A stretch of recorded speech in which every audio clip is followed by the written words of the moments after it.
నమస్కారం. రైతు నేస్తం కార్యక్రమానికి స్వాగతం. ఈనాటి అంశం అధిక సాంద్ర పద్ధతిలో చేపల పెంపక విధానం.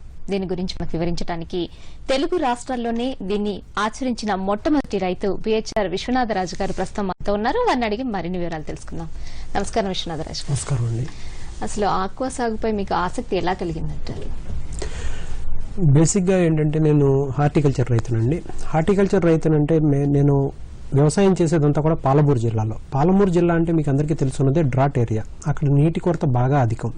అయితే నాకున్న 15 ఎకరాల వ్యవసాయంలో కూరగాయలు, అన్ని రకాల కూరగాయలు, ముఖ్యంగా పందిరి సాగు చేసుకుంటూ నాకున్నటువంటి 2 బోర్లు, అంటే అవి కూడా 2 ఇంచుల బోర్లు, 2 బోర్లు నీటితోటే నీటిని ఎంత పొదుపుగా వాడాలని ప్రయత్నం చేస్తూ, ముఖ్యంగా ఈ హార్టికల్చర్లో డ్రిప్ పద్ధతి కానీ లేదా ప్లాస్టిక్ మల్చింగ్ పద్ధతి కానీ ఇన్ని విధాలతో సాగు చేసుకుంటేనే నాకు ఆ 2 బోర్లలో నీరే ఇంకా ఎక్కువ అనిపించి ఆ ఎక్కువ నీటిని ఎలా వినియోగించుకోవాలని ఆలోచిస్తూ చేసిన ప్రయత్నమే ఈ ఆక్వా సాగు వైపు నా ఆలోచన మళ్ళిందండి. అయితే దీనికోసం ఏంటంటే మనం అనేక రకాలైనటువంటి ప్రయత్నాలు చేస్తూ, అది ఇంటర్నెట్ సహాయం కావచ్చు, లేదా కొంతమంది అనుభవజ్ఞుల సహాయం కావచ్చు, విదేశాల్లో జరుగుతున్నటువంటి డెవలప్మెంట్స్ అన్ని దాన్ని ప్రత్యేక శ్రద్ధతో పరిశీలించిన తర్వాత మనం ఈ డ్రాట్ ఏరియాలో కూడా చేపల్ని పండించవచ్చు. పండించాలి అంటే అదే మామూలుగా ఒక ఎకరంలో చేపలను మామూలు విధానంలో పండించినప్పుడు ఒక ఎకరంలో 2000 లేదా 3000 చేపలు మాత్రం పండిస్తూ ఉంటారు. ఇక్కడ ఉన్నటువంటి డ్రాట్ ఏరియాలో ఒక ఎకరంలో అంటే సుమారుగా ఒక 80 లక్షల నుంచి 1 లీటర్ల నీళ్ళు ఉపయోగిస్తూ మనం 2000 లీటర్లు పండించడం అనేది సాధ్యమయ్యే విషయం కాదు. దీనికి చాలా అవకాశాలను పరిశీలించినప్పుడు ఆక్వాపోనిక్స్ అనేటువంటి ఒక విధానం నాకు పరిచయం అయింది. ఈ ఆక్వాపోనిక్స్ 5 నెలల క్రితం ప్రారంభించి పనిచేయడం ప్రారంభించానండి. దీంతో ఏంటంటే అతి తక్కువ నీటితో అతి తక్కువ ఏరియాలో ఎక్కువ చేపలు పెంచుకునే విధానం. అలాగే ఈ ఆక్వాపోనిక్స్ సిస్టమ్ గురించి అంటే కొంచెం సవివరంగా వివరిస్తారు. ఈ ఆక్వాపోనిక్స్ అంటే ముఖ్యంగా మనకి ఒక ఎకరంలో ఇందాక అనుకున్నామండి 15,000 నుంచి 2,000 చేపలు సాంప్రదాయ సిద్ధంగా పెంచుతూ ఉంటారు. అయితే ఇంకా కొంత ఎవరైతే ముందుకు వచ్చిన తర్వాత దాన్ని 3,000 అలాగే 6,000 చేపలు కూడా ఒక ఎకరంలో పెంచుతున్నారు. ఎకరానికి 100 సెంట్లు, ఇది మనందరికీ తెలుసు. అయితే ఒక సెంటులోనే ఆక్వాపోనిక్స్ లో 6,000 చేపలను పెంచుకోవచ్చు. అంటే అక్కడ 2 నుంచి 3 ఎకరాల్లో సాగు చేసే చేపలను తీసుకొచ్చి ఒక సెంటులోనే పెంచుకునే విధానం.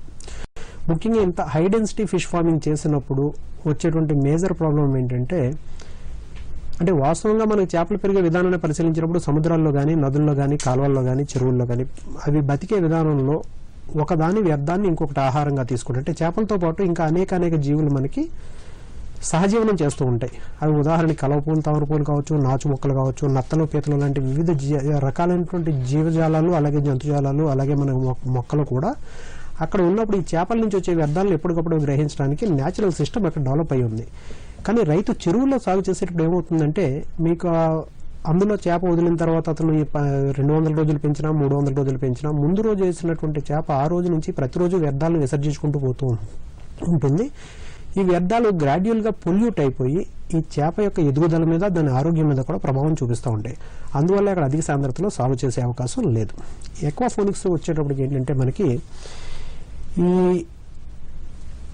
ఈ చేపల నుంచి వచ్చే వ్యర్థాలు, ముఖ్యంగా మలమూత్రాల నుంచి వచ్చేటువంటి అమోనియా అనేటువంటి దాన్ని మనం ఎప్పటికప్పుడు తీయటం ఇందులో ముఖ్య ఉద్దేశం అండి. అమోనియా అంటే equal to poison for fish, అంటే ఈ చేపకి విషం లాంటిది ఇది.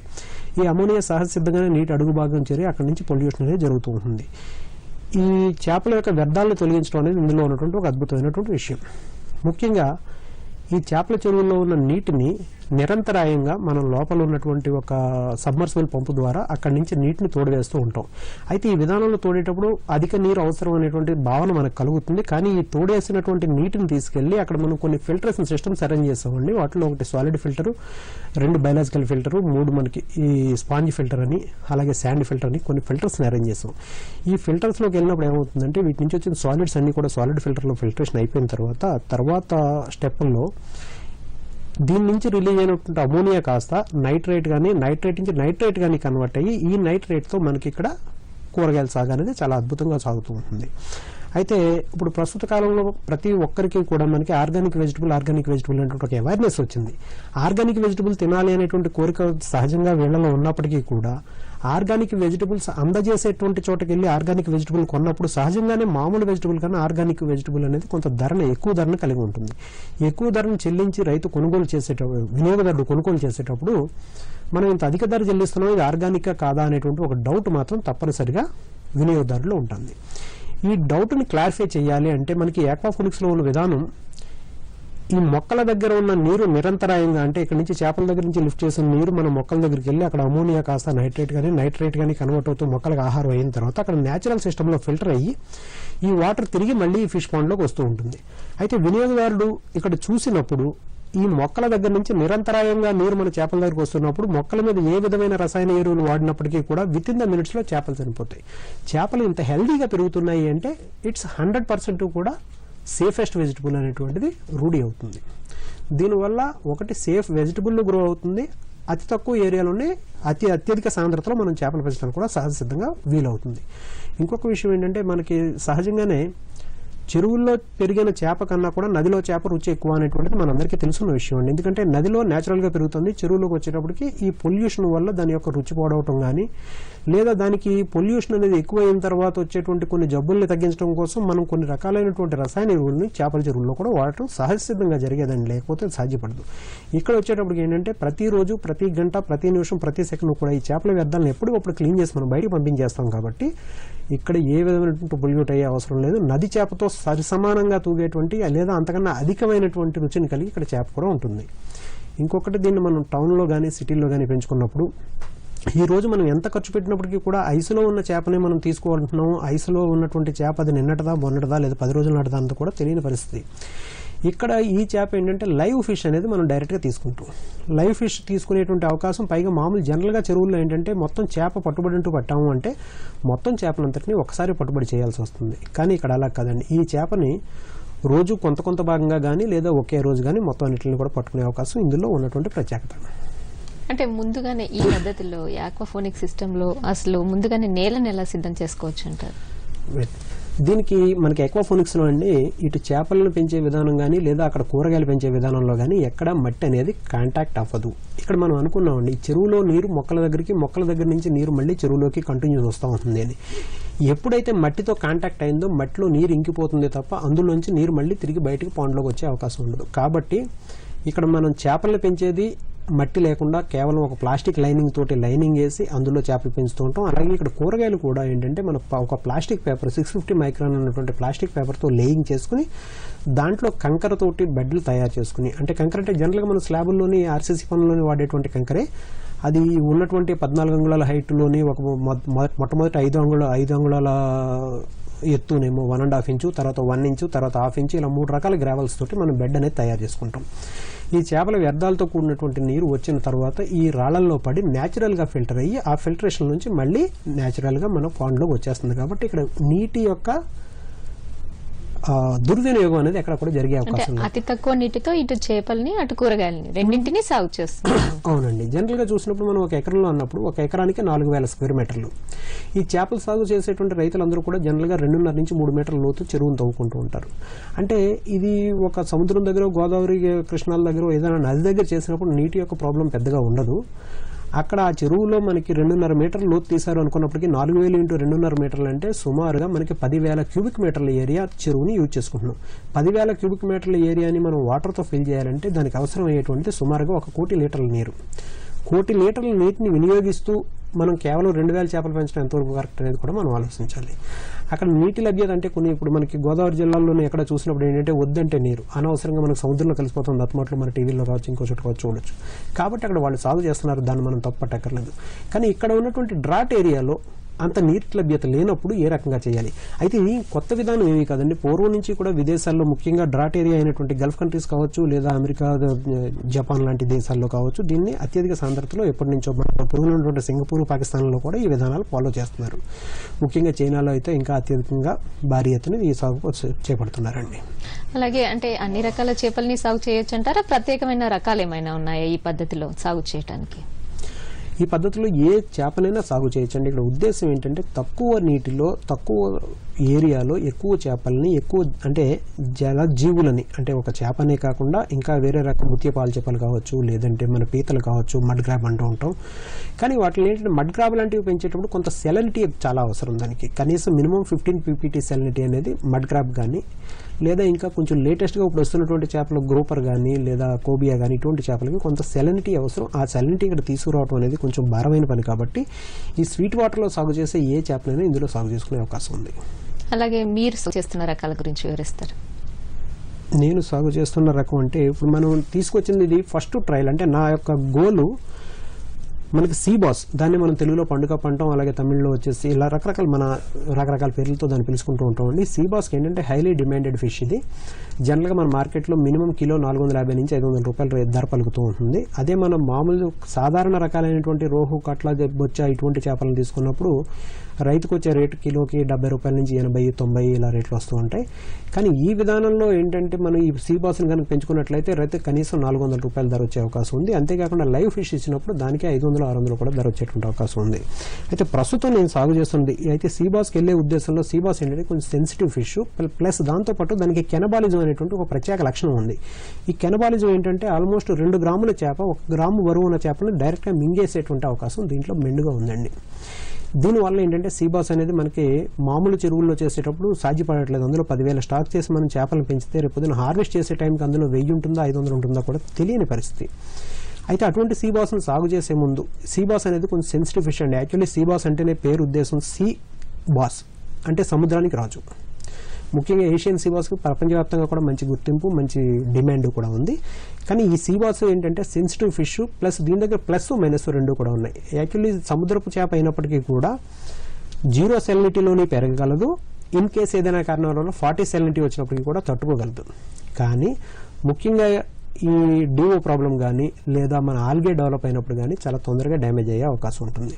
అయితే మనం ప్రప్రథమంగా ఇది ప్రారంభించినప్పుడు ఈ వ్యవసాయ విధానంలో కొంచెం హార్డ్ ఫిష్, అంటే ఏదైనా ఒక చిన్న ఆటుపోట్లు వచ్చినప్పటికీ తట్టుకుని నిలబడేటువంటి చేప కావాలి అనే ఉద్దేశంతో నేను తీసుకున్న చేప గిఫ్ట్ తిలాపియా. గిఫ్ట్ అంటే GIFT, genetically improved farmed tilapia. ఈ జెనెటికల్లీ ఇంప్రూవ్డ్ ఫార్మ్డ్ తిలాపియా అనేటువంటి ఈ వెరైటీని మనకు ముఖ్యంగా RGCA వాళ్ళు, అంటే Rajiv Gandhi centre for aquaculture వాళ్ళు దీన్ని డెవలప్ చేశారండి. ఇది సెంట్రల్ గవర్నమెంట్ వాళ్ళది. దీనికి ముఖ్యంగా ఈ సీడ్ మనకి విజయవాడలో మాత్రమే లభ్యతుంది. విజయవాడ నుంచి తీసుకుని పెంచుకోవాలి. దీని దగ్గర ఉన్న ఇంకొక అద్భుతం ఏంటంటే వీళ్ళు RGCA వాళ్ళు దీనికి పెట్టినటువంటి ఇంకో పేరు వాటర్ చికెన్ అని కూడా పిలుస్తూ ఉంటారు. ఎందుకంటే చాలా స్పీడ్ గ్రోత్, దాంతోపాటు సింగిల్ బోన్ కలిగి, అంటే మనం బోన్లెస్ చేసుకోవాలన్నా లేదా స్కిన్లెస్ చేసుకోవాలన్నా చాలా అనువైన చేప, రుచికరమైన చేప, తొందరగా పెరిగేటువంటి చేప. సుమారు ఎంత బరువు వరకు పెరగవచ్చు అంటే? వాస్తవంగా ఇదంటే పెరగటం మనకి 4 కేజీల బరువు వరకు పెరుగుతుంది. కానీ మన అక్వాఫోనిక్ సిస్టంలో ఏంటంటే ఇందాక అనుకున్నామండి, తక్కువ ఏరియాలో ఎక్కువ చేపలు పెంచడం అనేది మన ముఖ్య ఉద్దేశం. కాబట్టి మనం ఎన్నుకున్న ఏరియాలో ఇది టేబుల్ ఫిష్గా 500 to 600 గ్రామ్స్ అనేది మార్కెట్లో డిమాండ్ కలిగి ఉంది. ముఖ్యంగా కేరళ, తమిళనాడు వంటి రాష్ట్రాల్లో 150 నుంచి 200 రూపాయల వరకు దీని ధర పలుకుతుంది. ఇప్పుడండి 500 నుంచి 600 గ్రాములు ఉన్నప్పుడు మనం 600 గ్రాములు బరువు పెంచాలి అన్నప్పుడు ఒక సెంట్లో 6,000 చేపలు వేసుకుని 6 6 36 అంటే 3.6 టన్నులు దిగుబడి తీసుకోవడానికి అవకాశం ఉంది. కానీ దీని యొక్క సైజుని పెంచాలి, 2 కేజీలు మనం చేయాలి అనుకున్నప్పుడు ఇక్కడ మనం చూడాల్సింది ఏంటంటే ఎటు 1 సెంటు నుంచి 3.5 టన్నులు మాత్రమే దిగుబడి తీసుకోవాలి. 3.5 టన్నులు దిగుబడి తీసుకునేటప్పుడు మనం 2 కేజీలు పెంచాలి అనుకుంటే గనక 1800 చేపలు మాత్రమే సాగు చేయడానికి ఉంటుంది.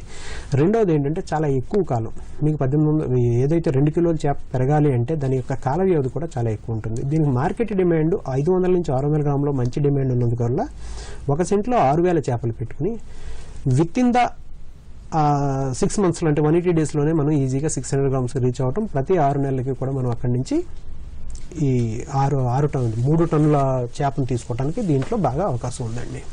అంటే ఈ విధంగా అంటే 600 గ్రాముల వరకు చేపను పెంచడానికి మనం ఎలాంటి వాతావరణాన్ని కల్పించుకోవాల్సి ఉంటుంది? దీనికి ప్రత్యేకమైన వాతావరణం అవసరం లేదండి. ఎందుకంటే ఇది ఫుల్లీ కంట్రోల్డ్ క్లైమేట్లో మనం చేస్తున్నాం. ఏదండి మనం చేపను పెంచేదంతా కూడా పూర్తిగా షెడ్లో చేసుకుంటున్నాం. పైగా దాని పాండ్ మొత్తం ప్లాస్టిక్ లైన్తో కవర్ చేసేస్తున్నాం. ఎటుపోయి మనకి హైదరాబాద్కు సరౌండింగ్లో కొంచెం లో టెంపరేచర్స్ వస్తాయి. సహజ సిద్ధంగానే ఈ చేప అనేది టెంపరేచర్ మీన్స్ చలి పెరిగినప్పుడు ఎదుగుదల ఆగిపోవటం, మేతలు తినకపోవటం అనేది మనం సహజంగానే చూస్తూ ఉంటాం, మనందరికీ తెలుసున్న విషయం. అయితే దీనికి ప్రత్యేకమైనటువంటి ఒక షెడ్ లాంటిది కనుక ప్రిపేర్ చేసి ఆ చలి అనేది ఈ చేప మీద పడకుండా, అంటే వాటర్ యొక్క టెంపరేచర్ 20 డిగ్రీలు తగ్గకుండా కనుక మనం కాపాడుకోగలిగితే ఎప్పుడు కూడా సమానమైనటువంటి ఎదుగుదలను కలిగి ఉంటుంది. అంటే ఎప్పుడు ఒకే రకమైన వాతావరణాన్ని ఉంచాల్సి వస్తుందంటారు? ఒకే వాతావరణం కాదండి, 20 డిగ్రీల నుంచి 35 డిగ్రీల మధ్యలో మనం మెయింటైన్ చేసుకుంటే బెటర్ వాతావరణం దీనికి. అయితే మన హైదరాబాద్ సరౌండింగ్స్లో మనకి 6 డిగ్రీల లాస్ట్ ఈసారి అయితే మాకు బాలానగర్లో మా దగ్గర 7 డిగ్రీస్ కూడా టెంపరేచర్ వచ్చింది. ఇంత లో టెంపరేచర్స్ వచ్చినప్పుడు ఈ చేప యొక్క ఎదుగుదల మీద బాగా ప్రభావం పడుతుంది. ఆ సమయంలో ఈ బయట ఉన్న టెంపరేచర్ మన వాటర్లోకి రాకుండా కాపాడుకోవాల్సిన బాధ్యత రైతు మీద ఉంటుంది. దానికి అన్ని రకాలైనటువంటి ఫిల్టరేషన్ సిస్టమ్ కానీ ఇంకా అడ్వాన్స్డ్ అంటే ఇప్పుడు నేను చేస్తున్నది కేవలం ఎక్వాఫోనిక్స్ అండి. దీనికన్నా కూడా RAS సిస్టమ్ అనేటువంటిది కూడా ఒక సిస్టమ్ ఉంది, రీసర్క్యులేటెడ్ ఆక్వాకల్చర్. ఈ RAS సిస్టంలో కూడా చాలా అధిక దిగుబడులు తీసుకోవడానికి మంచి అవకాశాలు ఉన్నాయి. కానీ RAS సిస్టమ్ ఏంటంటే కొంచెం ఎక్స్పెన్సివ్ అండి. ఉదాహరణకి మనం ఈ వ్యవసాయ విధానంలోనే చూసుకున్నప్పుడు హైడ్రోఫోనిక్స్ అనేది ఇంతకుముందు మనకి మన భారతదేశంలో కూడా చాలా మంది ప్రయోగాలు చేశారండి. హైడ్రోఫోనిక్స్ ఏంటంటే వాస్తవంగా చాలా వండర్ఫుల్ క్రాప్, మంచి దిగుబడులు వస్తాయి, నమ్మకమైన దిగుబడులు వస్తాయి. కానీ ప్రొడక్షన్ కాస్ట్ ఎక్కువ. దానికి అయ్యేటువంటి కరెంట్ కానీ, దానికి వాడేటువంటి కెమికల్స్ కానీ, కెమికల్స్ మీన్స్ న్యాచురల్గా దానికి కావాల్సినటువంటి ఎలిమెంట్స్ ఇచ్చేటప్పుడు అయ్యే ఖర్చులతో కంపేర్ చేసుకున్నప్పుడు, మార్కెట్ ధరతో కంపేర్ చేసుకున్నప్పుడు అది మనకి సాధ్యం కావట్లేదు. అందువల్ల హైడ్రోఫోనిక్స్ స్టార్ట్ చేసిన వాళ్ళందరూ కూడా నాకు తెలిసి ఆల్మోస్ట్ ఆఫ్ చేశారు, లేదా ఇంకా డిఫరెంట్ వేస్లో ప్రయోగాలు చేస్తూ ఉన్నారు. కానీ సక్సెస్ మాత్రం కాలేదు. కానీ ఎక్వాఫోనిక్స్ కూడా అలా మాత్రం కాదు. ఎందుకంటే దీని దగ్గర మనకి ఖర్చు అనేది బాగా తగ్గించుకోవడానికి అవకాశం ఉంది. ఎందువల్లండి, ఇక్కడ ఉదాహరణకి చేపల మేతనే తీసుకుంటే సాధారణ స్థితిలో చేపల మేత అనేది మనం పెల్లెట్ ఫీడ్ కానీ, లేదంటే అలాగే కొంతమంది వరి తవుడని, చెక్క, ఇది ఆముదం చెక్క కావచ్చు, ఇలా రకరకాల చెక్కలు ఇవి మేపి పెంచుతూ ఉంటారు. ఆ విధానంలో అయ్యే ఖర్చు కొంచెం తక్కువగానే ఉన్నప్పటికీ కూడా ఆక్వాఫోనిక్స్లో అటువంటివి వాడటానికి అవకాశం ఉంటుంది. ఎందుకంటే ఈ చేప తిన్న తౌడు మిగిలిపోయిందంతా కూడా అడుగు భాగం చేరగానే అక్కడ ఉన్నటువంటి సబ్మర్సిబుల్ పంపు తన పని తాను చేసుకుపోతూ ఉంటుంది. ఎందుకంటే అది సాలిడా, ఫిష్ వేస్ట్ అనేది దానికి తెలియదు. మేతను కూడా అది అలాగే లిఫ్ట్ చేసి మనకి ఇందులో పంపేయడం వల్ల మన సిస్టమ్ మొత్తం పాడవుతుంది. అందుకోసం మనం ఇందులో చేసింది ఏంటంటే ఈ చేపల మేతకు కూడా మ్యాక్సిమం అజోలా అనేది ఒక సహజ సిద్ధమైనటువంటి అజోలా గురించి మనందరికీ తెలుసండి. ముఖ్యంగా పశువులు పెంచేవాళ్ళు, అలాగే కోళ్ళు కావచ్చు, గొర్రెలు కావచ్చు, అజోలా ఇచ్చినప్పుడు వాటి ఎదుగుదల కానీ, వాటి యొక్క ఎందుకంటే ప్రోటీన్ శాతం ఎక్కువగా ఉన్నటువంటిది అజోలా. ఈ అజోలాతో పాటు డక్వీడ్ అనేటువంటి ఇంకొక న్యాచురల్ వెరైటీని తీసుకొచ్చి వీటిని అన్నింటినీ కూడా అప్ టు 50% వరకు ఫీడ్ దాన్ని ఇస్తున్నాం. రిమైనింగ్ 50% కూడా పెల్లెట్ ఫీడ్ కూడా ఫ్లోటింగ్ ఫీడ్, అంటే నీటిపైన తేలుతూ ఉంటుంది. ఈ చేపలకు మేత ఇచ్చేటప్పుడు కూడా మనం ఒక చిన్న జాగ్రత్త ఏం తీసుకోవాలంటే, చేపకు మేత వేసిన తర్వాత 1/2 అవర్ టు 45 మినిట్స్లో ఆ మేత పూర్తిగా తినేయగలిగినంత మాత్రమే క్వాంటిటీలో మేత ఇచ్చుకోవాలి. యాజ్ పర్ అంటే మనం సైన్స్ ప్రకారం వెళ్తేనేమో పలానా సైజుకి ఇంత పర్సెంటేజ్ ఆఫ్ ఫీడ్ ఇవ్వాలి, ఈ కాలిక్యులేషన్స్ వేరండి. ఆ కాలిక్యులేషన్స్ కాకుండా రైతు జనరల్ ప్రాక్టీస్లో మేత వేసిన తర్వాత కనీసం 45 నిమిషాల్లో అది తినేయగలిగినంత క్వాంటిటీ మాత్రమే మేత వేసుకోవాలి. తినేసినట్టయితే తర్వాత పర్యాయంలో మరికొస్త మేతను పెంచుకుంటాం. ఇన్ కేసు ఏదైనా కారణం వల్ల తినలేదు అనుకున్నప్పుడు ఆ మిగిలిపోయిన మేత ఇది ఫ్లోట్ అవుతూ ఉంటుంది కాబట్టి దాన్ని తీసి బయట పడేసుకోవడం అనేది ఉత్తమమైన మార్గం. అంటే ఎన్ని చేపలకి ఎంత మేత వేయాల్సి ఉంటుంది? అది జనరల్ ప్రాక్టీస్ అయితే ఈ విధంగా, లేదా యాజ్ పర్ ద కాలిక్యులేషన్స్ ప్రకారం అయితే చేప సైజును బట్టి అది తీసుకునేటువంటి పర్సెంటేజ్ ఆఫ్ ఫీడ్ కూడా కాలిక్యులేషన్ ఉంటుందండి. ఒక వయసులో దాని యొక్క ఆహారం తీసుకునేటువంటి పర్సెంటేజ్ బాడీ మాస్ వెయిట్లో 10% కూడా తీసుకుంటుంది చిన్నగా ఉన్నప్పుడు. అది ఎదుగుతూ మనకి కిలో సైజు వచ్చేసిన తర్వాత అయితే 1% కూడా ఫీడ్ తీసుకోదు. అది ఎప్పుడు కూడా మనం బ్యాలెన్స్డ్ చేసుకునే అంతా షీట్ మనం అంతా కాలిక్యులేషన్స్ ప్రకారం చేయడం ఒక విధానం. లేదంటే జనరల్ ప్రాక్టీస్ మనం వేసినటువంటి మేత 45 నుంచి 50 నిమిషాల్లో అది మేత తినేసినంత మేత మాత్రం ఇచ్చుకోవడం ఉత్తమమైన మార్గం అండి. అంటే ఎక్కువగా ఉన్న మేతని మళ్ళీ తీసుకోవటం కన్నా కంట్రోల్డ్, అంటే జనరల్గా అది మనకు తెలిసిపోతుంది. ఈ పూట మనం ఒక 10 కిలోలు మేత ఇచ్చాం, 6 కిలో వదిలేస్తుంది. మనం తర్వాత పర్యాయం ఏంటంటే 9 కిలోలే మేత ఇచ్చుకుంటాం. లేదు మనం వేసినది 45 నిమిషాలు అనేది 20 నిమిషాల్లోనే తినేసింది అనుకున్నప్పుడు 9 కేజీలని మళ్ళీ 10 కేజీలు చేసుకుంటాం. జనరల్ ప్రాక్టీస్ అండి, ప్రతి రైతు కూడా ఆటోమేటిక్గా ఫాలో అవుతాడు. ఇందులో పెద్ద సమస్య లేదు. ముఖ్యంగా కూరగాయల సాగు ఒక్కటే ఇందులో ఇంపార్టెంట్. రెండోది filtration system is very important. ఇంకొక ముఖ్య విషయం ఏంటంటేనండి, ఇది ఎక్వాఫోనిక్స్లో తప్పనిసరిగా 24 గంటలు కరెంట్ మాత్రం కావాలి. పవర్ అనేది ఏ 10 నిమిషాలు ఆగటానికి వీల్లేదు. ఎందుకంటే ఈ వాటర్ సర్క్యులేషన్ అనేది కంటిన్యూస్ జరుగుతూ ఉండాలి. ఇప్పుడు ప్రస్తుతం నా పాండ్లో మీరు చూసినట్లయితే 25 స్క్వేర్ మీటర్ల పాండ్, 25 స్క్వేర్ మీటర్ల పాండ్లోని మనకి ఇప్పుడు ప్రస్తుతం 4000 చేపలు, ఒక్కొక్కటి 300 గ్రాములు బరువును కలిగి ఉన్నాయి. అంటే 4000 చేపలు ఇంటూ 300 గ్రాములు అంటే సుమారుగా 1200 కేజీల బయోమాస్ ఉంది అందులో.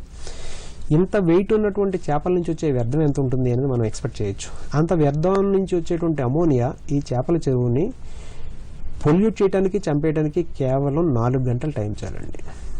అందువల్ల ఏంటంటే కరెంట్ అనేది 24 గంటలు నిరంతరాయంగా ఉండాలి. ఈ నీటి అడుగు భాగంకు చేరిన అమోనియాని కంటిన్యూస్ నాన్ స్టాప్గా తీసి బయటపోయాలి. అయితే నేను చేస్తున్న అగ్రికల్చర్ ఫీల్డ్లో 24 గంటల కరెంట్ అనేది ఏ రకంగా సాధ్యమవుతుందని మనం ప్రాజెక్ట్ పెట్టేటప్పుడు రకరకాల ప్రయత్నాలు చేశాను. ఇంకొక ముఖ్యమైన విషయం ఏంటంటే మనకి ప్రభుత్వాలు ఈ రైతులకి ఫ్రీ విద్యుత్ ఇస్తున్నాయి. ఫ్రీ విద్యుత్ అనేది దేనికి ఇస్తున్నారంటే మనం వరి కావచ్చు, జొన్న, మొక్కజొన్న లేదా కూరగాయలు లేదా ఇంకా ఇటువంటి మొక్కలు పెంచుకోవడానికి ఫ్రీ విద్యుత్ ఇస్తున్నారు. కానీ చేపలు అనేది కమర్షియల్ అండి. కమర్షియల్ దానికి ఫ్రీ విద్యుత్ ఇవ్వరు. ఆ విద్యుత్తును మనం వాడటం ఒక విధంగా చెప్పాలంటే డైరెక్ట్గా క్రైమ్.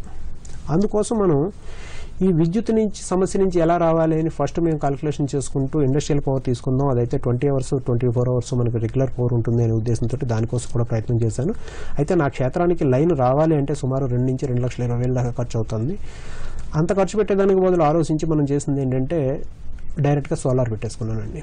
సోలార్ ఇందులో మనం వాడే దాంట్లో కూడా కేవలం వాటర్ పంపులన్నీ కూడా ఇంపోర్ట్ చేసుకున్నాం. వాటర్ పంప్ ఒకటి 110 వాట్స్ కెపాసిటీ కలిగినటువంటి పంపులు, ఇవి నా దగ్గర 2 పంపులు, దాంతోపాటు ఒక ఎయిరేటర్, దానికి కావాల్సింది 230 వాట్స్ పంపు. ఆల్మోస్ట్ మనం ఒక 600 వాట్స్కు మించి దీనికి పవర్ రిక్వైర్మెంట్ లేదు. అయితే 600 వాట్స్ మనం సోలార్ పెట్టినప్పుడు పగలు 8 గంటలు మాత్రం 8 గంటలు 10 గంటలు నడుస్తుంది తప్ప రాత్రి టైంలో వచ్చే అవకాశం లేదు.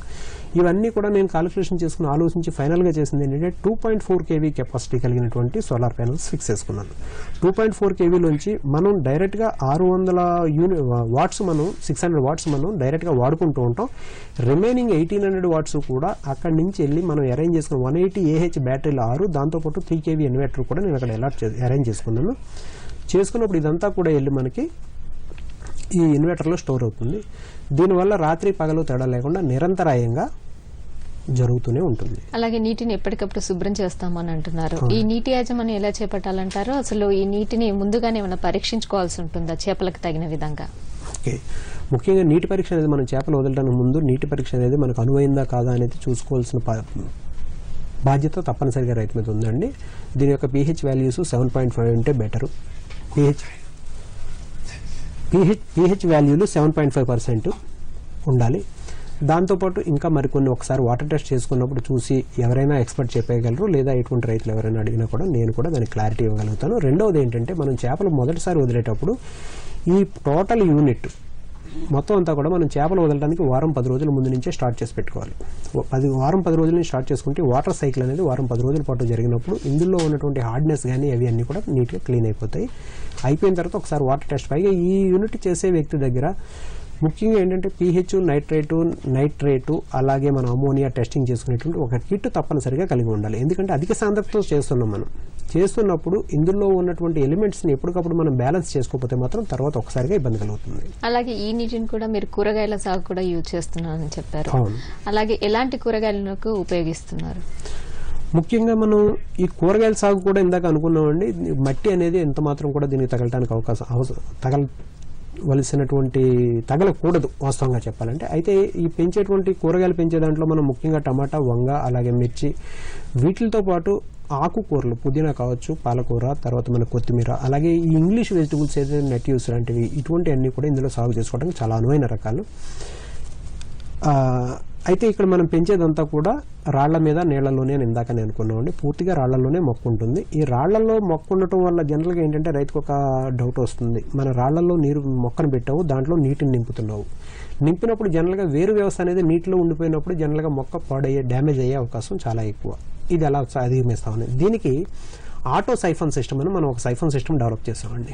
ఆటో సైఫన్ సిస్టమ్ ఏం చేస్తుందంటే గ్రేవల్ బెడ్లో ఉన్నటువంటి 14 ఇంచుల హైట్ కూడా గ్రాడ్యువల్గా మీకు ఒక 40 నుంచి 45 నిమిషాల లోపు నిండటానికి టైం పడుతుంది. మన చెరువులోంచి వచ్చిన వాటర్ దాంట్లో పడేటువంటి ఫ్లో ప్రకారం 40 to 45 మినిట్స్లో నిండేటువంటి అవకాశం ఉన్నట్టుగా మనం డిజైన్ చేసుకున్నాం. 45 మినిట్స్ తర్వాత ఈ ఆటో సైఫన్ ఏమవుతుందంటే ఆటోమేటిక్గా అది వాక్యంతో పనిచేస్తూ ఉంటుంది. అదంతా కూడా ఆటోమేటిక్, దానికి ఏం మెకనైజేషన్ ఏమి ఉండదు, జస్ట్ ఒక చిన్న డిజైన్ అంతే. అది ఓపెన్ అయ్యి 14 ఇంచుల వాటర్ని పూర్తిగా డ్రైన్ చేసేస్తుంది. అంటే ఇక్కడ ఏంటంటే మొక్కల యొక్క వేరు వ్యవస్థకి కావాల్సినటువంటి నీటితో పాటు పోషకాలు కూడా అక్కడ అందుతున్నాయి. తర్వాత ఒక 15 నుంచి 20 నిమిషాల పాటు పూర్తిగా డ్రై అయిపోతుంది. అలాగే మీరు ఈ మధ్య ఒక కొత్త పరికరాన్ని కనుగొన్నారని విన్నాము, అది దాని గురించి ఒకసారి చెప్తారు? ముఖ్యంగా నేను ఇందాకనే చెప్పానండి హార్టికల్చర్ రైతుని. అయితే మనం హార్టికల్చర్లో మల్చింగ్ యొక్క ప్రాముఖ్యత ఏంటి అన్నది మనకు తెలిసి ఇందాక కూడా చెప్పాను. నేను నా సాగు విధానాల్లో ముఖ్యంగా డ్రిప్ కానీ ప్లాస్టిక్ మల్చింగ్ కానీ ఇవన్నీ వాడటం వల్లే నీటిని అంత పొదుపుగా వాడుకుంటూ 15 ఎకరాల కూరగాయల సాగు చేస్తూ కూడా ఇది చేయగలుగుతున్నానని. అయితే ప్లాస్టిక్ మల్చింగ్ అనేది గత 10 సంవత్సరాల నుంచి నేను వాడుతున్నానండి. 10 సంవత్సరాల నుంచి వాడేటప్పుడు ప్లాస్టిక్ మల్చింగ్ ముఖ్యంగా వాడే ఉద్దేశం ఏంటంటే కలుపు రాకుండా నివారించడానికి ఒకటి, రెండోది నీటి ఎవాపరేషన్, వాటర్ ఎవాపరేషన్ని అలాగే లీచింగ్ని కూడా కంట్రోల్ చేయగలిగే కెపాసిటీ ప్లాస్టిక్ మల్చింగ్ ఉంది. ఇంతవరకు బాగానే ఉందండి. ప్లాస్టిక్ మల్చింగ్ మనం వాడుతున్నాం, చాలా అద్భుతంగా ఉంది. కానీ ఆ ప్లాస్టిక్ మల్చింగ్ని ఒక హోల్ కట్ చేసి ఆ హోల్లో మొక్క పెట్టాలి. ఇది సహజ సిద్ధంగా జరిగేది. ఆ హోల్ కట్ చేయడం కోసం పూర్వం మనం ఏం చేసేవాళ్ళం, ఒక ప్లాస్టిక్ పైప్ని కానీ లేదా ఐరన్ పైప్ని కానీ తీసుకుని హోల్ను కట్ చేసి ఆ కట్ చేసినటువంటి హోల్లో వచ్చిన మొక్కను తీసి జనరల్గా ప్రతి రైతు కూడా వెనక్కి విసిరేస్తూ ఉంటాడు. అంటే అతని యొక్క పని ఒత్తిడి కావచ్చు, పని తొందర కావచ్చు, లేబర్ యొక్క అవకాశం లేక కానీ ఏదైనా ఆ మొక్కని వెనకపడేసిన మొక్క మట్టిలో కలిసి అది మళ్ళీ మన సాయిల్ని కూడా పొల్యూట్ చేయడం అనేది జరుగుతూ ఉంటుంది. వరుసగా 10 సార్లు మల్చింగ్ వేసేటికి మొక్కల యొక్క సాంద్రత పెరిగిపోయిన తర్వాత పంటలు రాని పరిస్థితి ఉంటుంది. అంతేకాకుండా మనకి టమాటా, మిర్చి, క్యాప్సికమ్ ఇటువంటి మనం చూసినప్పుడు ఒక రైతు ఎకరానికి 8,000 నుంచి 12,000 మొక్కలు పెడుతూ ఉంటాడు. అదే క్యాబేజీ, కాలీఫ్లవర్ లాంటిది అయితే 20 నుంచి 30,000 కూడా మొక్కలు పెడుతూ ఉంటారండి. ఇన్ని మొక్కలు మనం పెట్టాలి అన్నప్పుడు ప్రతి మొక్క దగ్గర కూడా కూర్చుని చిన్న గుంత తీసి అందులో మొక్క పెట్టడం అనేది సహజ సిద్ధంగా ఏ రైతులైనా మనం అడిగినప్పుడు ఒక ఎకరానికి 8 నుంచి 10 మంది మనుషులు అవసరం అవుతారని కొంతమంది, ముఖ్యంగా మల్చింగ్ ఉన్నప్పుడు అయితే 12 నుంచి 15 మంది మనుషులు అవసరం అవుతారనేది రూఢిగా మనకు తెలిసిన విషయం అండి. అయితే నేను ఈజీ ప్లాంటర్ అని ఒక చిన్న ఇన్స్ట్రుమెంట్ తయారు చేశానండి. దాన్ని ఏంటంటే మనం స్టార్టింగ్లో ఏదో చెక్క ముక్కలతో మొదలుపెట్టి తర్వాత పీవీసీలో వచ్చేసి ఇలా రకరకాల ప్రయోగాలు చేసుకుంటూ ఐరన్ నుంచి పౌడర్ కోటెడ్ ఫైనల్ పీస్ వచ్చేసి మనం స్టెయిన్లెస్ స్టీల్లో తయారు చేస్తాం. ఈ పీస్ చేతిలో ఉంటే ఇది కేవలం 3 అడుగుల పొడవు కలిగి 2 కిలోల బరువు కలిగి దీనికి ఏ విధమైనటువంటి మెకానైజ్డ్ కానీ ఏదైనా పవర్ అంటే పెట్రోల్ లాంటివి కానీ ఏది అవసరం లేదండి. సింపుల్గా మ్యాన్ హ్యాండ్లింగ్ చేసుకుంటూ చేసేయచ్చు. దీనికి స్కిల్ కూడా అక్కర్లేదు. ఈ రోజు మార్నింగ్ కూడా మేము చూసామండి, ఒక సాధారణ గృహిణి, ఆమె ఇంట్రెస్ట్గా వచ్చింది, ఆమెకి ఏమీ తెలియదు కానీ ఆమె కూడా చాలా సునాయాసంగా మొక్కలు పెట్టడం మనం గమనించాము. ఈ విధానంలో పెట్టుకున్నప్పుడు ఒక 3 మనుషులు, అంటే ఒకడేమో మిషన్ ఆపరేట్ చేసేవాడు అయితే అందులో మొక్కను డ్రాప్ చేసేవాడు రెండోవాడు, 3వ వ్యక్తి దూరంగా ఉన్నటువంటి ప్రోటీన్లు తెచ్చి మన దగ్గరికి అందించేవారు. ఈ 3 మనుషులు కనుక వర్క్ చేసినట్లయితే ఈజీగా రోజుకు 2 ఎకరాల్లో మనం ప్లాంటేషన్ చేసుకోవచ్చు. దాంతోపాటు ఈ ప్లాస్టిక్ పేపర్ ఏదైతే మనం కలుపు రాకుండానే అలాగే మన వాటర్ ఎవాపరేషన్ కాకుండానే చేసేటువంటి దాంట్లో మామూలు సహజ సిద్ధంలో అయితే 2.5 ఇంచులు హోల్ కట్ చేస్తాం. ఇందులో హోల్ కట్ చేసే పని లేదు, చిన్న స్లాట్ బ్లేడ్తో కట్ చేసినట్టుగా కట్ అయ్యి ఎట్ ద సేమ్ టైం అందులో ప్లాంటేషన్ కూడా జరిగిపోతుంది. చాలా ఈజీ విధానం అండి. ఇది రైతుల యొక్క శ్రమని గ్యారంటీగా 30 మంది చేసే పని 3 మనుషులు తీసుకురావడం అనేది ఒక మంచి విధానం. అలాగే టమాటోలో కూడా సాధారణ రైతు మామూలుగా ఒక పంట కాలానికి 10 టన్నుల నుంచి 15 టన్నులు ఉత్పత్తి సాధిస్తాడు. మీరేమో 100 టన్నులకు పైగా కూడా ఉత్పత్తిని సాధించిన సందర్భాలు ఉన్నాయని విన్నాము. అది ఎలా సాధ్యమైంది మీకు? ఇక్కడ సాధారణ మామూలుగా పాత పద్ధతుల్లో మనకి రైతులు వ్యవసాయం చేసేటప్పుడు ఏంటంటే కేవలం 10 టన్నులు అనేది కూడా తక్కువ అండి. చిన్న రైతులు అయితే ఊరికి 4 టన్నులు 5 టన్నులు కూడా పండించుకుంటుంటారు. కొంచెం మంచి రైతులు 10 టన్నుల నుంచి 20 టన్నుల దాకా కూడా పండించిన రైతులు నాకు తెలుసు. తర్వాత మనకి కొత్తగా వచ్చినటువంటి విధానం ట్రెల్లిసింగ్ సిస్టమ్ అంటే ఏంటంటే మనం టమాటా మొక్క పెట్టుకున్న తర్వాత కర్రలు పాతి ఆ కర్రకు ఒక వైరు కట్టి ఆ వైరుకి ప్రతి టమాటా కొమ్మని కూడా పైకి లేపి తాడుతో కట్టుకోవడం అనేది సహజ సిద్ధంగా చేసేటువంటి విషయం. ఈ ట్రెల్లిసింగ్ విధానానికి వచ్చాక 25, 30, 40 టన్నులు తీసిన రైతులు కూడా నాకు తెలుసు. అయితే ఇక్కడ నేను గమనించింది ఏంటంటే ఈ మొక్కని పైకి లేపి కట్టే ప్రయత్నంలో సుతిలిని తీసుకుని ఆ మొక్క చుట్టూ ఒక తాడు కట్టి దాన్ని పైకి తీసుకుని వెళ్ళి ఎప్పుడైతే హ్యాంగ్ చేస్తామో హ్యాంగ్ చేసేటప్పుడు మొక్క కొంత సఫర్ అవుతూ ఉంటుంది. ఎందుకంటే ప్రతివాడు స్కిల్ వర్కర్ అయ్యి ఉన్నాడు. సామాన్యమైనటువంటి మన లేబర్ పనిచేసినప్పుడు ఏదైతే మన ఈ టమాటా మొక్కకి ముడి వేస్తాడో వేసినప్పుడు కొద్దిగా టైట్ వేసినప్పటికీ కూడా ఆ మొక్క అక్కడి నుంచి ఎదగడానికి అవకాశం లేక అక్కడే కుంగి కుసించిపోతుంది. రెండవది, ఒక ఎకరం ట్రెల్లిసింగ్ చేయాలంటే సహజ సిద్ధంగా 300 నుంచి 350 కిలోల వరకు సుతిలి అవసరం. 350 కిలోలు సరే, మనం 350 కిలోలైనా 400 కిలోలైనా కిలో 70 రూపాయలు చేసి 30,000 పెట్టి కొనుక్కొచ్చేస్తాం. It's not a problem. But ఈ 30,000 రూపాయల సుతిలిని తీసుకెళ్లి మొక్కలు కట్టి పైకి కట్టాలంటే కనీసం లేదంటే ఈ రోజున్న పరిస్థితుల్లో 50,000 రూపాయలు కూలి పనులు అవసరం అండి. 50,000 రూపాయలు కూలి పనులు అవసరం. వీటిలన్నింటినీ గమనించి మొక్క సఫర్ అవ్వకుండా ఉండడం కోసం నేను డీప్ టెలిఫోన్ అని ఒక విధానం డెవలప్ చేశానండి. ఈ డీప్ టెలిఫోన్లో మొక్కకి ఏ విధమైన శ్రమ ఉండదు. తనంతట తానుగా మనం తిరుపతి మెట్లు ఏ రకంగా ఎక్కెళ్తున్నామో ఆ రకంగా ఎక్కుతూ పైకి వెళ్ళిపోతుంది. పైకి వెళ్ళిపోవడం వల్ల మొక్కకి ఏ విధమైన సఫర్ లేకపోవడం వల్ల 100 టన్నులు కాదండి, ఇంతకుముందు నేను 4 ఎకరాలు 480 టన్నులు టమాటా తీసుకున్నాను. అలాగే విశ్వనాథరాజు గారు, అసలు మహబూబ్ నగర్, పాలమూరు ప్రాంతాలంటేనే కరువు ప్రాంతాలలాగా అక్కడ నీటి వసతులు ఉండవు అనే చోట కూడా మీరు చక్కగా వ్యవసాయాన్ని, చేపల సాగుని కొనసాగిస్తున్నారు. అలాంటి మీరు యువ రైతులకి, ఇప్పుడు ఇలాంటి ఆక్వా సాగు చేపట్టాలనుకునే రైతులకి, కూరగాయల సాగు చేపట్టాలనుకునే వారికి మీరు ఇచ్చే సలహాలు, సూచనలు ఏంటండి? ఈ ఆక్వాఫోనిక్స్ మీద మామూలు కూరగాయల రైతులైతే ఎవరైనా నాకు ఫోన్ చేసి కూడా వాళ్ళ యొక్క అనుమానాలు అడగవచ్చు, చూడవచ్చు. రెండవది, నేను చేసేటువంటి టెక్నాలజీ డెవలప్మెంట్స్, డీప్ టెలిఫోన్ గురించి కానీ లేదా మల్చింగ్ విధానాలు కానీ ఇటువంటి ఏమైనా నూతన విధానాల గురించి తెలుసుకోవాలనుకున్న రైతులు ప్రతి సోమవారం నాకు విజిటర్స్ డే అండి. ఎవరైనా ఏ రైతైనా నిరభ్యంతరంగా రావచ్చు, వచ్చి నా దగ్గర నేను చేస్తున్న విధానాలను గమనించి ముందుకెళ్ళవచ్చు. ఇకపోతే యువ రైతులు, మీరు అన్నటువంటి ఎవరైనా కొత్త రైతులు కనుక వ్యవసాయం ప్రారంభిస్తున్నారు, కొత్తగా వ్యవసాయం చేయాలి అనుకున్నప్పుడు వాళ్ళు నన్ను ముందే సంప్రదించి ఒక్కసారి అపాయింట్మెంట్ తీసుకుంటే నా దగ్గర నా దగ్గర రేపు నెల 10వ తారీఖు నుంచి ప్రత్యేకించి ఇటువంటి యువ రైతుల కోసం కొన్ని రూములు కూడా నేను సొంత ఖర్చులతో కట్టి తయారు చేశాను. వాళ్ళు శిక్షణ తీసుకోవటమే కాకుండా ఉచిత వసతి కూడా నేను కల్పిస్తాను.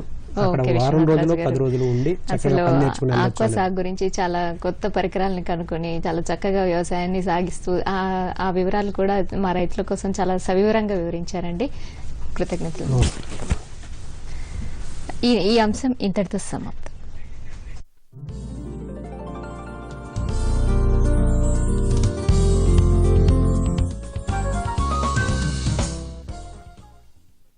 ఈ కార్యక్రమాన్ని మీకు సమర్పిస్తున్న వారు భారత ప్రభుత్వ వ్యవసాయ మంత్రిత్వ శాఖ మరియు దూరదర్శన్.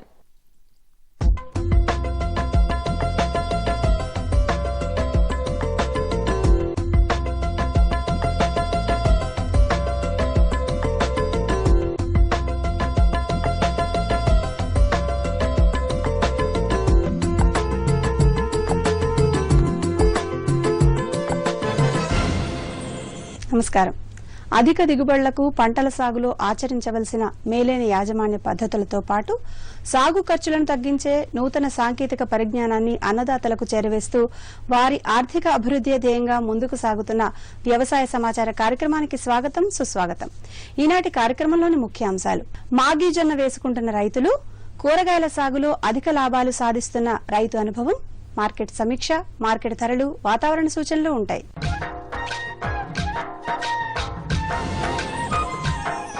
ప్రస్తుతం మన రాష్ట్రంలో నెలకొన్న వర్షాభావ పరిస్థితుల వల్ల ఖరీఫ్లో వేసిన పంటలు చేతికి అందకుండా పోవడంతో గత 2 వారాల్లో కురుస్తున్న వర్షాల వల్ల అనేక మంది రైతులు మాగి జొన్న వేసుకుంటున్నారు. ఆ వివరాలు ఇప్పుడు తెలుసుకుందాం.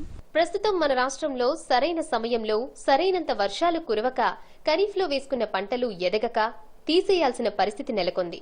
గత 2-3 వారాల్లో కురుస్తున్న వర్షాల కారణంగా అనేక మంది రైతులు ఖరీఫ్లో వేసిన పంటలు ఎండిపోవడంతో వాటిని తీసేసి మాగి జొన్న పంటను వేసుకుంటున్నారు. ఈ క్రమంలో నల్గొండ జిల్లా ఆత్మకూరు మండలం బందెపల్లి గ్రామానికి చెందిన రైతు చంద్రయ్య తనకున్న ఎకరం ఎర్రచల్కా భూమిలో ప్రత్తి సాగు చేశాడు. కాని వర్షాలు లేక అది రాలేకపోవడంతో ఆ పంటను తీసేసి మళ్లీ దుక్కి దున్నుతూ పచ్చజొన్నలు 2 కిలోలు మార్కెట్లో తెచ్చుకుని విత్తనం వేసుకుని మాగి జొన్న పంటను సాగు చేస్తున్నట్టు చెప్పడం జరిగింది. ఆ వివరాలు ఇప్పుడు మీకోసం. ఫస్ట్ పత్తి వేసిన సారు, పత్తి వేస్తే పోయింది, పోతే మళ్ళీ చెడగొట్టి మాగి జొన్నలు వేస్తున్నా. మూటకొండూరులే 2 కిలోల జొన్నలు తెచ్చిన 80 రూపాయల కిలో మార్కెట్లో ధర బాగుంటుందని ఎకరన్నరలో వేస్తున్నాను. ఎరువులు ఇంకా ఏం వేయలేదు, తర్వాత వేస్తాం కదా. సాలుకో గంటకి షేర్నర మసాలా పడుతుంది. పంట వచ్చే వరకు 2000 ఖర్చు వస్తుంది. దిగుబడి అంటే ఇక ఎకరానికి 2 క్వింటాలు 3 క్వింటాలు వండుతాయని ఆశకు వేస్తున్నా.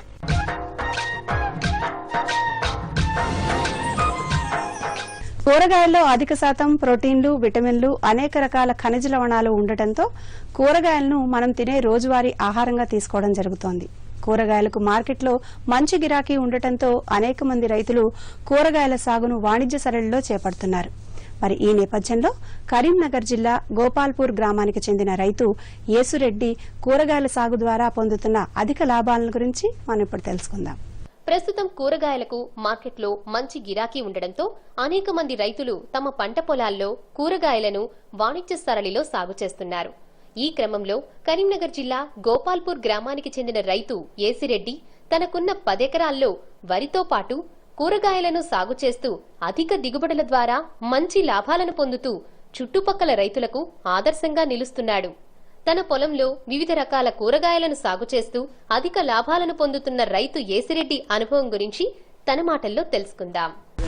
నేను టమాటా పండిస్తా, బీర, బెండ, అయితే మన మునిగ, అది కాలిఫ్లవరు, పాలకూర, ఇది తోటకూర, ఇవి పండిస్తున్నాయి. కాకపోతే ఒకటి మనకు ఇది మెయిన్, ఇది ఏది ఒక 20 గుంటలు పెట్టినా, ఎకరం పెట్టినా 1,80,000 వచ్చినాయి సార్. ఏది మన మునిగ ఒక ఎకరాముకు 1,80,000 వచ్చినాయి.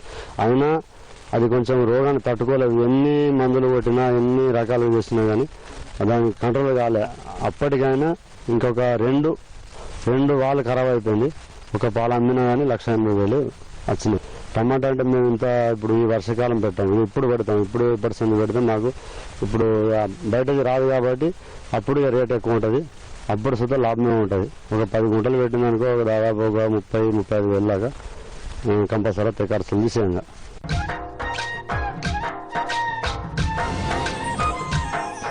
ఇప్పుడు మార్కెట్ ధరలు చూద్దాం. వరి నల్గొండ MTU 10-10 రకం కనిష్ట ధర 1400 రూపాయలు, గరిష్ట ధర 1400 రూపాయలు. కరీంనగర్ IR 64 కనిష్ట ధర 1230 రూపాయలు, గరిష్ట ధర 1250 రూపాయలు. మొక్కజొన్న జగిత్యాల కనిష్ట ధర 1450 రూపాయలు, గరిష్ట ధర 1450 రూపాయలు. వేములవాడ కనిష్టం 1100 రూపాయలు, గరిష్టం 1100 రూపాయలు. వేరుశెనగ నాగర్ కర్నూల్ కనిష్ట ధర 5423 రూపాయలు, గరిష్ట ధర 5423 రూపాయలు. పత్తి ఆదిలాబాద్ కనిష్ట ధర 3700 రూపాయలు, గరిష్ట ధర 3800 రూపాయలు. కొత్తగూడెం కనిష్ట ధర 4000 రూపాయలు, గరిష్ట ధర 4050 రూపాయలు.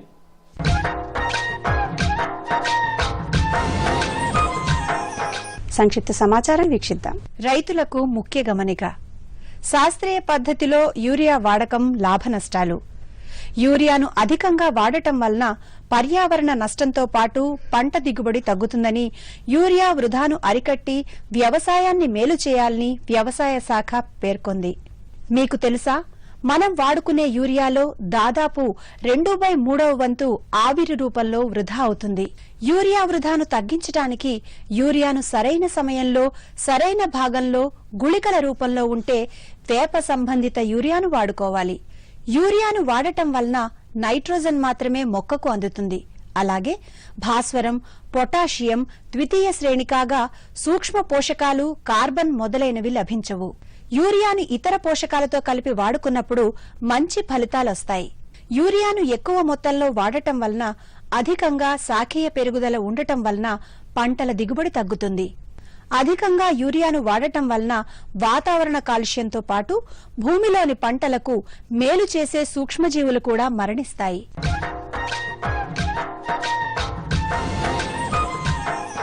వ్యవసాయ సమాచార కార్యక్రమం ఇంతటితో సమాప్తం.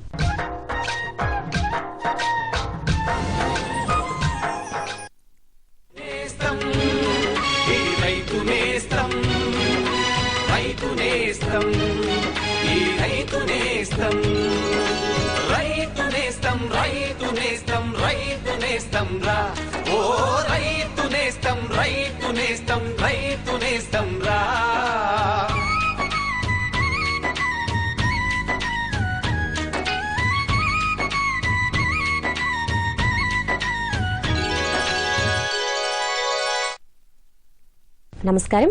పచ్చని పంట పొలాలతో గలగల పారే సెలయేర్లతో ప్రకృతి అందాలకు ప్రతీకలుగా నిలిచే పల్లెసీమల్లోని ప్రజల ఆదాయ వనరులను సంరక్షించాలనే ముఖ్య ఉద్దేశంతో ఎప్పటికప్పుడు రాష్ట రైతాంగానికి చేరవేస్తున్న రైతు నేస్తం కార్యక్రమానికి స్వాగతం. ఈనాటి కార్యక్రమంలోని ముఖ్యాంశాలు: వరిలో నీటి యాజమాన్యం, కందిలో సస్యరక్షణ, గ్లాడియోలస్ సాగులో మేలైన యాజమాన్య పద్ధతులు, కంసు పెంపకంలో మెలకువలు. మన రాష్ట్రంలో సాగు చేస్తున్న ఆహార ధాన్యపు పంటల్లో వరి ప్రధానమైంది.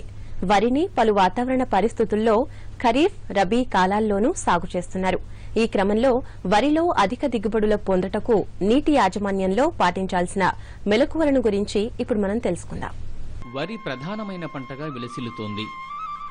సుమారు 39 లక్షల హెక్టార్లలో ఖరీఫ్, రబీ పంట కాలాలలో సాగు చేయబడుతూ ఉంది.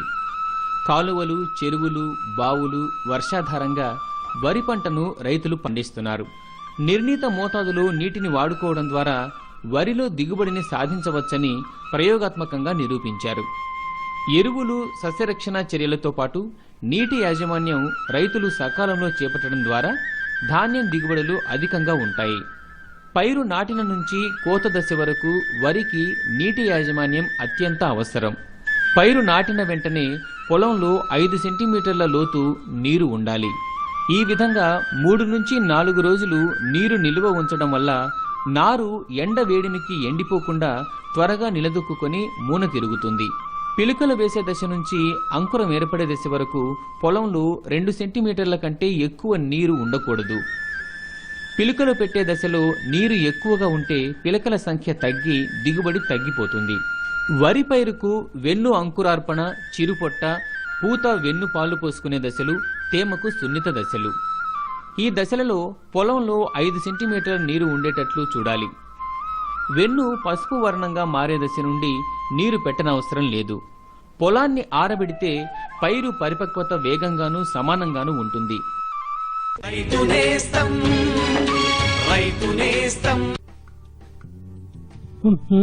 కూరలో కారం ఎక్కువైంది. ఎన్నిసార్లు చెప్పాను నీకు ఎంత అవసరమో అంతే వేయాలని?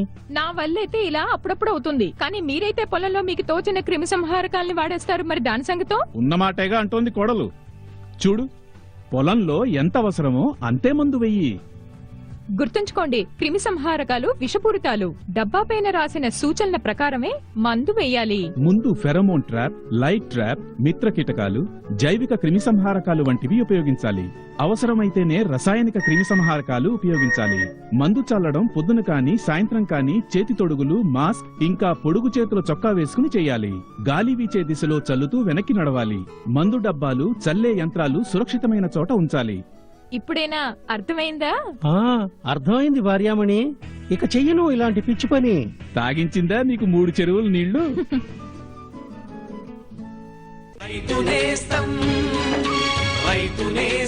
పువ్వులు సువాసనలు వెదజల్లడంతో పాటు మనసుకు ఆనందాన్ని, ఆహ్లాదాన్ని కలిగిస్తాయి. పువ్వులకు మార్కెట్లో మంచి గిరాకీ ఉండటంతో అనేక మంది పువ్వులను వాణిజ్య సరళిలో సాగు చేస్తున్నారు. ఈ నేపథ్యంలో గ్లాడియోలస్ సాగులో పాటించాల్సిన మేలైన యాజమాన్య పద్ధతులను గురించి ఇప్పుడు మనం తెలుసుకుందాం. గ్లాడియోలస్ పూలను కట్ ఫ్లవర్ గా అందమైన పూగుచ్చాలు తయారు చేయడంలో ఉపయోగిస్తారు.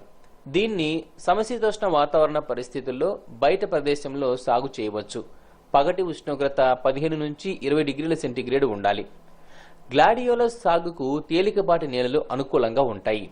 ఇల్లోప్రిల్, సదాబహార్, అరుణ్, కాజల్, అమర్ వంటి వివిధ రంగుల పూల రకాలను సాగు చేసుకోవచ్చు.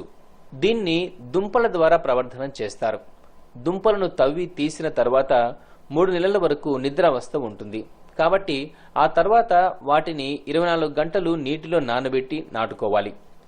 ఎరువుల యాజమాన్యంలో భాగంగా ఎకరాకు 10 టన్నుల ఎరువుతో పాటు 20 కిలోల నత్రజని, 35 కిలోల భాస్వరం, 35 కిలోల పొటాషియం ఎరువులను వేసుకోవాలి.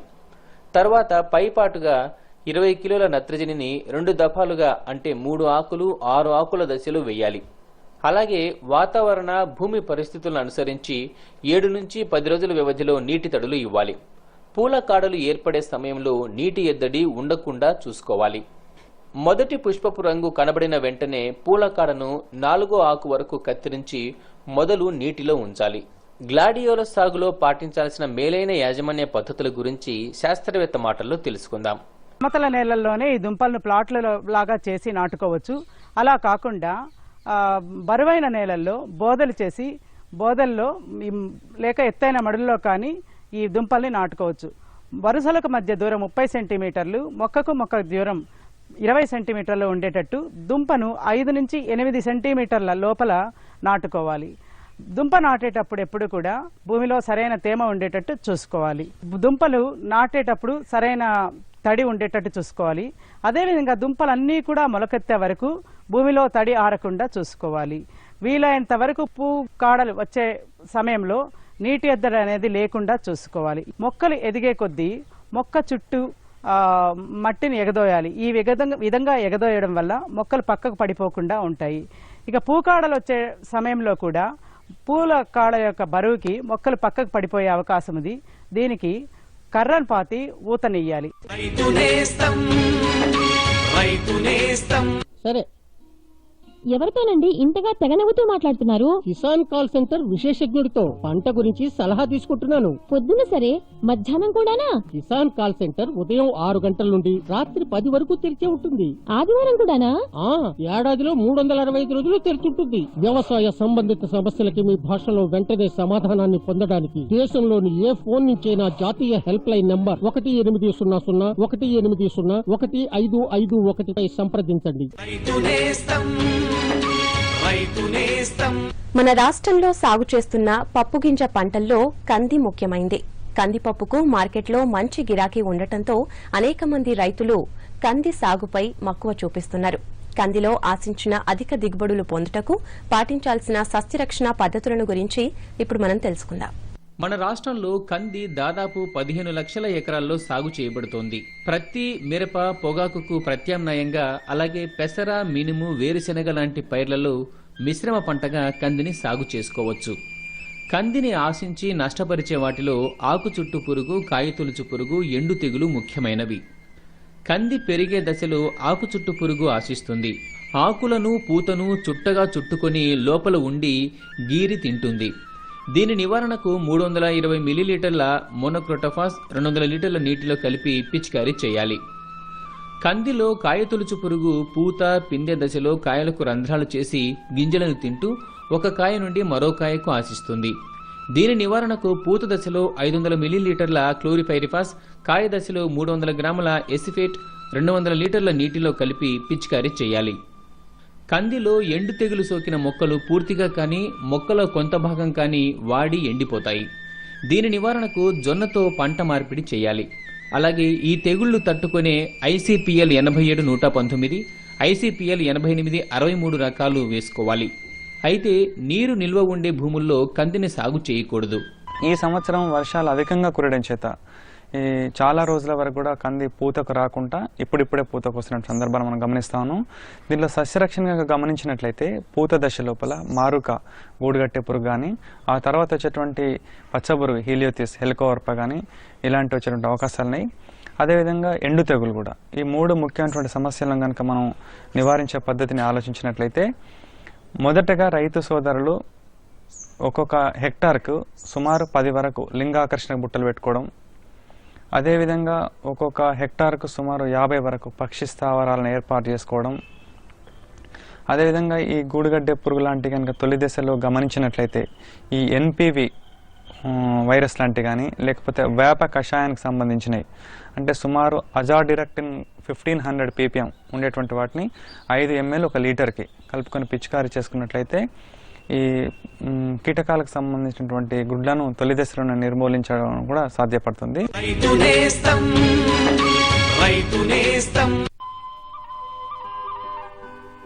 ఇదిగో నిన్నే. నన్నెందుకు పిలుస్తారు? వెళ్ళి దాంతోటి చెప్పండి. ఎవరితో? అదే మీ మొబైల్ ఫోన్. పొద్దున్న, సాయంత్రం, పగలు, రాత్రి అంటు పెట్టుకుంటారుగా. పైగా కిసాన్ కాల్ సెంటర్ తో మాట్లాడుతున్నా అని అంటారు. ఓహో, అదా సంగతి. అవును, ఏమైంది? ఇప్పుడు మాట్లాడరా?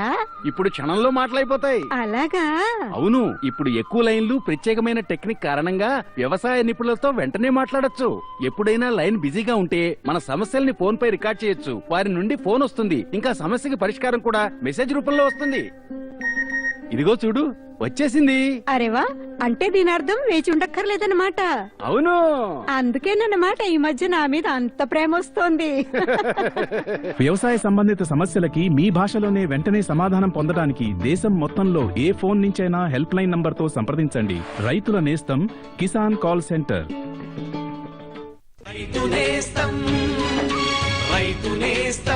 మారుతున్న ఆహారపు అలవాట్లలో కంసు పిట్టల మాంసానికి మార్కెట్లో మంచి గిరాకీ ఉండటంతో అనేక మంది కంసు పిట్టల పెంపకంపై మక్కువ చూపిస్తున్నారు.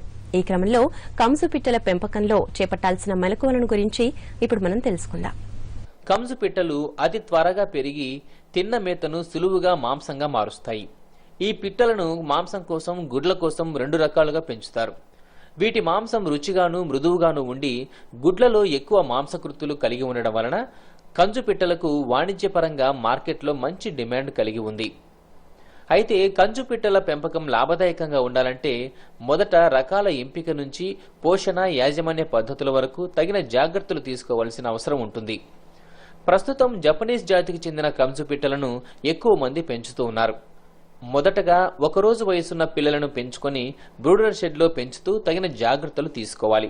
మొదటగా 500 పిల్లలను ఎంచుకొని డీప్ లీటర్ పద్ధతి ద్వారా గాని, బ్యాటరీ పద్ధతి ద్వారా గాని బ్రూడింగ్ చేయాలి. బ్రూడర్ షెడ్కు మంచి గాలి, వెలుతురు ఉండేటట్లు చూసుకోవాలి. ముఖ్యంగా షెడ్లో కృత్రిమ వేడిని దాదాపు 3 నుంచి 4 వారాలు కల్పించాలి. కంచు పిట్టలు అధిక నిరోధక శక్తి కలిగి ఉండడం వలన ఎక్కువగా రోగాల బారిన పడవు. కంచు పిట్టలకు మేతగా మొక్కజొన్న నూకను వాడుతూ షెడ్లో చిన్న చిన్న నీటి తొట్లను ఏర్పాటు చేసుకోవాలి. కంచు పిట్టల పెంపకంలో తీసుకోవాల్సిన జాగ్రత్తల గురించి శాస్త్రవేత్త ఎం హనుమంతరావు మాటల్లో తెలుసుకుందాం. కంచు పిట్టలు ఇవి చాలా చిన్న రకమైన పోల్ట్రీ స్పీసెస్, చాలా చిన్నగా ఉంటాయి. 180 నుంచి 200 గ్రాముల వరకు బరువు తూగుతుంటాయి. ఇవి చాలా హార్డీ బర్డ్స్. వీటికి ఎక్కువగా రోగాలు రావు. రోగనిరోధక వ్యవస్థ చాలా పటిష్టంగా ఉంటుంది. వీటికి ఎలాంటి రకమైన వ్యాక్సిన్స్ అక్కర్లేదు. ఇవి పరిశుభ్రమైన నీరు, దాన అందించడం ద్వారా మనకు సకాలంలో బరువు వస్తుంది. అలాగే యుక్త వయసుకు వచ్చిన యెడల గుడ్ల ఉత్పత్తి కూడా గణనీయంగా ఉంటుంది. అసలు వీటి వల్ల ఉపయోగాలు చూసినట్టయితే వీటి యొక్క మాంసం కానీ గుడ్లు కానీ చాలా డిమాండ్లో ఉంది. వీటి యొక్క మాంసము మనం చూసినట్టయితే కొలెస్ట్రాల్ చాలా తక్కువగా ఉంటుంది. ఒకవేళ కొలెస్ట్రాల్ ఉన్నా కానీ మంచి కొలెస్ట్రాల్ అంటారు, HDL కొలెస్ట్రాల్ సంఖ్య ఎక్కువగా ఉంటుంది. కొవ్వు శాతం చాలా తక్కువగా ఉంటుంది. జీర్ణమయ్యే మాంసకృతులు చాలా ఎక్కువగా ఉంటాయి. నేను జీర్ణమయ్యే మాంసకృతులు ఎందుకంటున్నా అంటే ఏ ఏజ్ వాళ్ళు కూడా, వృద్ధులు కానీ చిన్నపిల్లలు కానీ పాలిచ్చే తల్లులు మనం తీసుకున్నట్టయితే కూడా ఇది చాలా సులభంగా జీర్ణం అవుతుంది. అండ్ హై ప్రోటీన్ కంటెంట్, మాంసకృతులు అమైనో ఆమ్లాలు చాలా ఎక్కువగా ఉంటాయి. అలాగే ఫ్యాట్స్ చాలా తక్కువ క్వాంటిటీలో కూడా ఫ్యాట్స్ ఉంటాయి. సో దీని దృష్ట్యా ఇప్పుడు చూసినట్టయితే మనకు చాలామంది ఆహారపు అలవాట్లు మారుతున్న తరుణంలో చాలామంది రైతులు, చాలామంది కస్టమర్స్, వినియోగదారులు కూడా కేల్ మాంసము, కేల్ గుడ్ల కొరకు చాలామంది డిమాండ్గా వస్తుంది.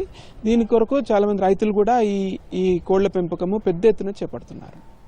అసలు ఏంటి, ఎలా పెంచాలి, వీటి యాజమాన్య పద్ధతులు ఏంటి అని మనం చూసినట్టయితే వీటి యొక్క గుడ్డు బరువు 10 గ్రాములు ఉంటుంది. వీటి యొక్క కోడిపిల్ల బరువు అంటే ఒక్కరోజు కోడిపిల్ల బరువు 5 నుంచి 7-8 గ్రాముల వరకు బరువు ఉంటుంది.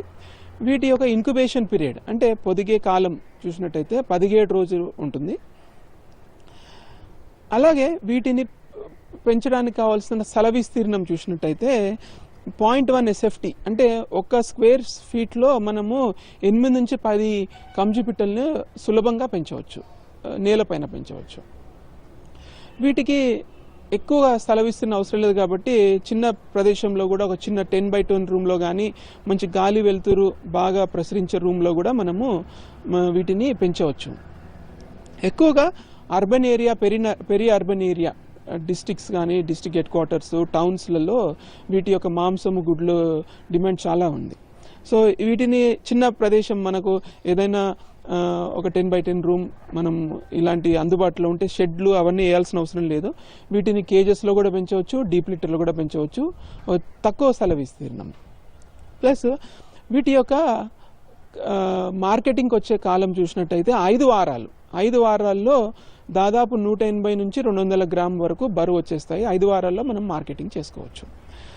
అలాగే పెట్టెలు చూసినట్టయితే 6 వారాలకు యుక్త వయసుకు వచ్చేసి గుడ్లు పెట్టడం స్టార్ట్ అవుతాయి. 6 వారాల నుంచి గుడ్లు స్టార్ట్ అయ్యి 10 వారాలకు పీక్ ప్రొడక్షన్ వచ్చేసి మొత్తం 52 వారాల్లో 280 గుడ్లు వరకు ఇవి పెడుతుంటాయి. ఇక ఆడ మగ నిష్పత్తి చూసినట్టయితే మనము ఒకవేళ ఫలదీకరణ చెందిన గుడ్లు కావాల్సి వచ్చినట్టయితే ఆడ మగ నిష్పత్తి ఒక మేల్కి 2 నుంచి 3 ఫీమేల్స్ మనము జతపరచవచ్చు, గుడ్లు వస్తాయి. మరియు పొదిగే సామర్థ్యం కూడా చాలా ఎక్కువగా ఉంటుంది.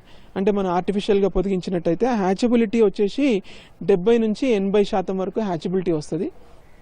అలాగే బతికే సామర్థ్యం, ఈ కోడి పిల్లలు బతికే సామర్థ్యం చూసినట్టయితే 95% నుంచి 97% వరకు బతకగలిగే సామర్థ్యంగా ఉంటుంది. అంటే ఎక్కువ మోర్టాలిటీ రాదు. ఇక ఎలా పెంచాలి, వీటిని ఒక్కరోజు పిల్లల్ని తీసుకొని మనము బ్రూడింగ్ దశలో మనం పెంచవలసి వస్తుంది. 1 నుంచి 3 వారాల వరకు బ్రూడింగ్ దశ. అంటే బ్రూడింగ్ దశ అంటే పెద్ద టెక్నాలజీ ఏం లేదు ఇందులో, జస్ట్ ఒక వెచ్చదనాన్ని ఇవ్వడం. మనము 35 డిగ్రీల సెంటీగ్రేడ్ నుంచి ప్రారంభించేసి ప్రతి వారము 3 డిగ్రీల నుంచి తగ్గించుకుంటూ వచ్చేసి 4 వారాల వరకు రూమ్ టెంపరేచర్కి వచ్చేస్తాయి. మెయిన్గా క్వేల్ పక్షుల్లో మరణాలు మనం చూసినట్టయితే బ్రూడింగ్ సక్రమంగా లేవు. ఎందుకంటే ఇవి 5 నుంచి 6 గ్రాముల బరువు తూగుతుంటాయి కాబట్టి వీటికి వెచ్చదనాన్ని కల్పించిన యెడల ఇవి బతకగలుగుతాయి. ఒకవేళ కరెంటు పోయినా కానీ, ఒకవేళ గాలి కానీ, చిల్డ్ ఎయిర్ కానీ, చలికాలంలో ఎక్కువగా చలిగాలికి ఎక్స్పోజ్ అయితే మాత్రం నిమోనియా ద్వారా మరణించే ఆస్కారం ఉంటుంది. ఎక్కువగా వీటిలో మరణాల సంఖ్య చూసినట్టయితే నిమోనియా వల్ల లేదా ఒత్తిడి వల్ల, ఒక చలికాలంలో లేకపోతే ఉష్ణోగ్రత ఫస్ట్ వీక్లో మనం ఉష్ణోగ్రత కల్పించిన యెడల ఇవి ఒకదానిపైన ఒకటి పడి సఫకేషన్తో చనిపోయే ఆస్కారం ఉంటుంది. వ్యాక్సిన్స్, ఎలాంటి వ్యాక్సిన్స్ అవసరం లేదు. క్వేల్ పక్షుల్లో వ్యాక్సినేషన్స్ అక్కర్లేదు, నో వ్యాక్సిన్స్ అట్ ఆల్. ఇక వీటి యొక్క మార్కెటింగ్ చూసినట్టయితే ఇవి 5 వారాల్లో మార్కెటింగ్కి రెడీ అవుతాయి. 180 నుంచి 200 గ్రాముల వరకు బరువు తూగుతుంటాయి. వీటిని బరువు పద్ధతిలో కాకుండా సంఖ్యలో ఒక బర్డ్కి 30 నుంచి 40 రూపాయలు డిమాండ్ ఉన్న ఏరియాస్లో, ఎక్కువ చలికాలంలో ఎక్కువ డిమాండ్ ఉంటుంది కాబట్టి ఒక్కోసారి 50 రూపాయల వరకు కూడా అమ్మే దాఖలాలు కూడా ఉన్నాయి. సో మీరు చూసినట్టయితే మినిమంగా 25 నుంచి 30 రూపాయల వరకు ఈజీగా విక్రయిస్తాయి ఒక బర్డ్. రైతు నేస్తంలో రేపు ప్రసారమయ్యే కార్యక్రమ విశేషాలను ఇప్పుడు చూద్దాం. Phone in live program rabi మొక్కజొన్న సాగు యాజమాన్యం అనే అంశంపై డాక్టర్ వి నరసింహారెడ్డి, ప్రధాన శాస్త్రవేత్త, రైతుల ప్రశ్నలకు నేరుగా సమాధానాలిస్తారు. రైతు నేస్తం కార్యక్రమంపై మీ అమూల్యమైన సలహాలు, సూచనలు తెలియచేయాల్సిన మా చిరునామా రైతు నేస్తం, deputy director general programmes, Doordarshan కేంద్రం, రామంతపూర్, హైదరాబాద్ 500013. ఇంతటితో రైతు నేస్తం కార్యక్రమం సమాప్తం.